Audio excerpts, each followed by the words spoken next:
Je kunt worstelen met je baan of met je relatie of met het leven. Maar je kunt ook worstelen op de vechtmat van KSV Simson in Landgraaf. Dat doen ze hier al vanaf 1959. Dus al bijna 65 jaar. We gaan eens kijken hoe dat in zijn werk gaat.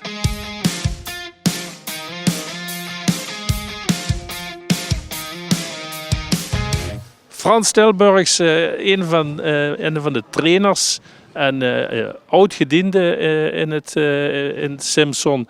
Want Frans had ook menig worstelpartijtje gewonnen, hè? Ja, zeker. Een hele hoop in de Nederlandse competitie. Dus ik heb ook verloren. Dus het is niet alleen maar winnen en altijd maar winnen. Dat functioneert niet. Nee, maar daar had wel een palmares om hier tegen te zagen. Ja, natuurlijk. Ik kan Nederlands kampioen ben ik geweest een paar keer. Dus tweede van Duitsland, derde van België geweest. Dus, Ja, dat is duidelijk. Ik leg het net met te gaan. Maar nu ben je ook een van de trainers. Dus stuurt ze eigenlijk een beetje de trainers aan. En bij de grote lubbers ook? Nee. De Angeluvuur. Dus die zijn dan Europees. Wat nu de laatste geeft is kampioen van België, van Engeland. Dus dit hun aan trainen. Ja, want de kind natuurlijk net zomaar worsteltraining geven. Dat moest toch wel. Het is vervolgen in Duitsland. Moet je papieren voor. Dus mag dat jeugd bis 16 jaar mag ik les geven. De best nummer aan ook grote supporter van het seniorenteam. En dan ga je ook al eens met Duitsland? Hè? Nee, ik kon alleen maar hele toetswedstrijden kijken. Dus nee, ik kan ook een vrouw en een honk, daar moet ik voor oplaten. Ja. Dus dat zo doen. Ja. Dus. Maar de best met ook de kinderen uit die familie. Dus ze gaan 16 kleinkinderen en hij rennen er ook. Zie je ook. De best met arm en been hing ze aan Simson vast. Ja, zo'n beetje ja. Dus dat is mijn groot, dus daar ben ik goed eigenlijk in geboren. Dus ik heb al metgemaakt vanaf het begin bis nu. Dus mijn leeftijd, met 63 dan klasgeven, ik vind het hartstikke fijn. Ja, geloof ik. Nog veel plezier ermee. Dank je wel. Hey, stelletje worstelaars, mag ik jullie eens even wat vragen? Hoe is dat zo bij het worstelen? Goed. Vind je het leuk? Ja, En jij dan? ook leuk, maar daar moet je heel sterk voor zijn. Ja, moet je er heel sterk voor zijn? Nou ja, ik ben niet zo sterk, dus ik kom er dan ook maar niet bij. Maar wie is dan nou de beste worstelaar, de jongens of de meisjes? Het maakt eigenlijk niet uit, iedereen is de beste. Ja? Ja. Oké, en als jullie wedstrijdjes doen, win je dan wel eens of verlies je altijd? Ik doe wel eens een keertje winnen en ook soms verliezen. Ja, dat hoort er allemaal bij, hè? Winnen en verliezen. Ja. We praten ook nog even met voorzitter Aad Posma over het Grenslandtoernooi. Dat is een grote wedstrijd die hier wordt georganiseerd, want dat is niet een kleinigheidje, hè? Nee, dat is zeker geen kleinigheid. Het is wel eens een kleinigheid begonnen. Vroeger hadden we drie eigenlijk, hele talentvolle worstelaars. Maar Arno, mijn zoon en Frans Snijders, die gingen internationaal altijd overal heen. Internationaal, Japan, Cuba, overal gingen ze heen. Maar wij zagen ze nooit worstelen. Dan heb ik het bestuur, toen der tijd was ik trainer, heb ik het bestuur zover gekregen dat wij een grenslandtoernooi organiseerden. Dan hadden we 1 mat liggen. En dan konden ons publiek, dan onze jongens ook tegen internationale worstelaars zien worstelen. Ja. En zodoende is dat gegroeid langzaam. We zijn begonnen met 45 worstelaars. En dat grenslandtoernooi zijn 3 jaar hebben we niet georganiseerd vanwege corona. En nu, volgend jaar, hebben we het 36e, dus het was eigenlijk al 39e toernooi. Ja. En dat wordt nu geworsteld met tussen de 130 en de 180 worstelaars. Uit heel West-Europa, zeg maar? Nou ja, West-Europa, ja, zeg maar hier Benelux en omstreken. Frankrijk, we hebben wel eens een Italiaanse ploeg gehad, een Zweedse nationale ploeg en een Zwitserse ploeg. En nu wij hebben een jongen die heeft bij ons vroeger geworsteld en die is naar Hongkong geëmigreerd. En die is bondstrainer in Hongkong. En die heeft mij nou gevraagd wanneer het grenslandtoernooi was. Okay. Want hij wilde graag met zijn team hierheen komen. Ja. En wanneer is dat? Dat valt in welke maanden? Dat is altijd in mei. En soms, meestal de dag voor Moederdag, maar volgend jaar, komend jaar, wordt het 18e mei.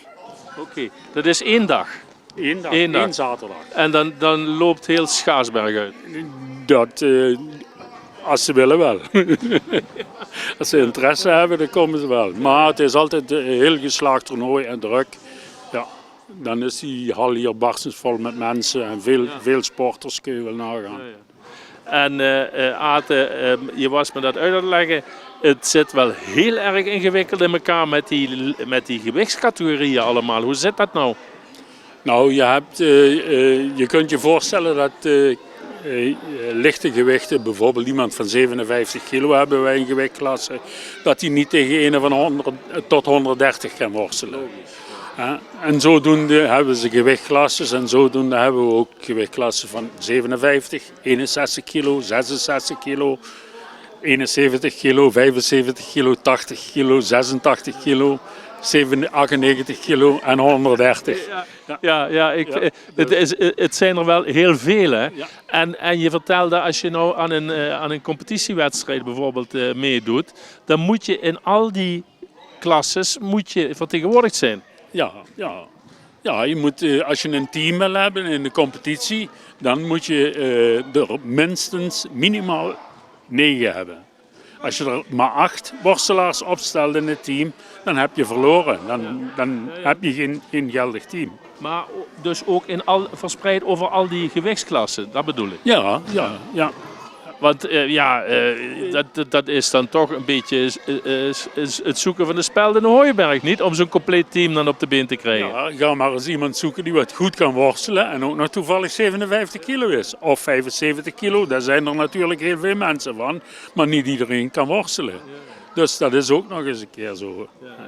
Want jij weet waar je het over hebt. Je bent zelf worstelaar geweest en niet de eerste, de beste. Vertel eens even van hoe staat de worstelaar hier in Schaarsberg erop, landelijk? Nou, wij doen toch al, de vereniging bestaat van september 1958.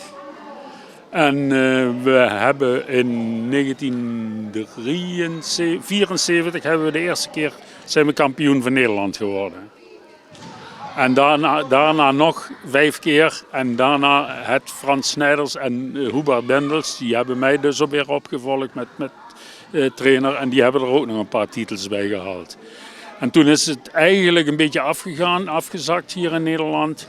En toen hebben wij gekozen voor Duitsland. En in Duitsland mochten wij toen deelnemen en dan zijn we van onderaf aan begonnen. En nu zitten we weer in de hoogste amateurklasse van Duitsland. Ja, want dat is op zich natuurlijk ook uniek om dat te vertellen. Ik kan me wel herinneren dat ik zoiets ooit in de krant heb gelezen. Maar ja, jullie omdat er in Nederland te weinig concurrentie is, moeten jullie dus de grens over om competitie te kunnen spelen. Ja, dus het probleem wat ik dus net ook schilderde, dat je minimaal 9 worstelaars op een team moet hebben, dat lukt bijna geen ene vereniging. Er zijn best nog veel verenigingen in Nederland, maar die hebben heel veel jongens die wat voor de hobby doen en te weinig mensen die wat aan al die gewichtklasses kunnen voldoen. En zodoende kunnen die allemaal geen team stellen en krijg je geen competitie meer in Nederland op de been. Ja.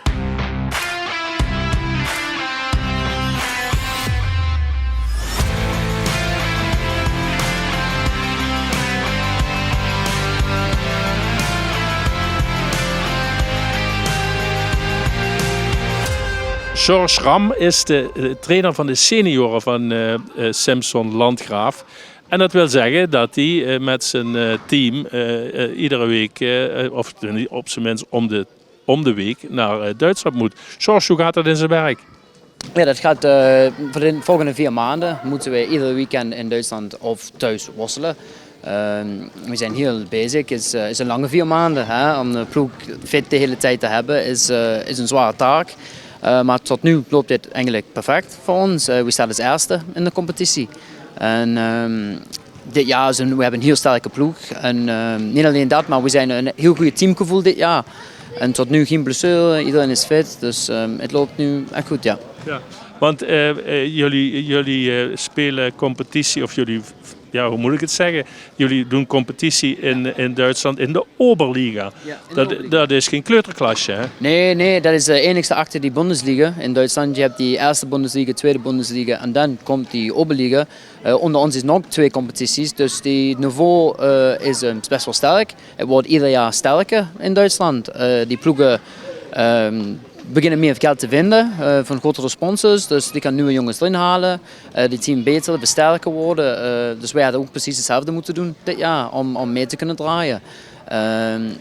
Maar ja, ik ben wel tevreden met het team dat we hebben dit jaar. Dus, het lukt gewoon tot nog toe heel aardig. Gelukkig, ja. We staan dus eerste. De enige verlies wat we hebben eigenlijk was door een vele niet op onze kant. Een van onze jongens was helaas in de file op de autobaan gebleven en niet op die wagen kunnen komen. Okay. En als jij 2 man te weinig hebt in die ploeg, die avond eigenlijk verlies je automatisch 44-0. De rest van de avond hebben we alle wedstrijden gewonnen. Maar alleen dat hij op de autobaan stond, hebben we eigenlijk verloren. Maar dat was de enige tot nu dat we hadden verloren in de competitie. En dat heeft ook weer met dat hele ingewikkelde, met die gewichtscategorieën Precies, enzovoort. Ja, het is allemaal uitgelegd. Ja. Ik vind het heel vreemd. Ja. Maar goed, het schijnt nog eenmaal zo te zijn. Ja. Nog even als afsluiter. Je bent geen Nederlander. Je spreekt voortreffelijk Nederlands, moet ik zeggen. Ja, maar je bent geen Nederlander. Nee, ik ben geen Nederlander. Ik ben een Engelsman eigenlijk. En al lang hier? 7 jaar, 2016 ben ik hier gekomen, na de Olympische Spelen. Dus, ja. Oké. Nou ja, ik heb veel mensen gehoord die langer hier waren en minder goed Nederlands spraken. Dankjewel. Maar heel veel succes met je team en ik geloof dat er moet getraind worden nu. Ja, de jongens die wachten op mij, dus we moeten in de gang gaan. Ja, dankjewel. Hoi. Sam hier naast me, deze jonge dame worstelt ook bij Simson. Onlangs heeft zij in Saoedi-Arabië, u hoort het goed, Saoedi-Arabië, heeft zij een grote prijs gehaald op een worsteltoernooi. En zij worstelt nu dus, traint hier nu weer bij de mensen van Simson Landgraaf. Sam, je bent hier gehuldigd voor je enorme prestatie. Ja. Maar misschien kun jij de kijkers thuis eens even uitleggen waarom ze op het worstelen moeten komen. Nou, heel veel redenen.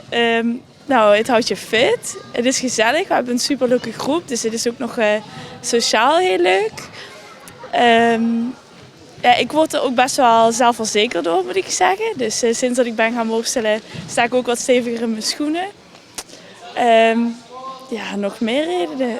Het houdt je gewoon gezond en het maakt je blij. Elke keer ga ik blij de mat af. Dus, ja. Het lijkt me meer dan voldoende, Sam. Dank je wel.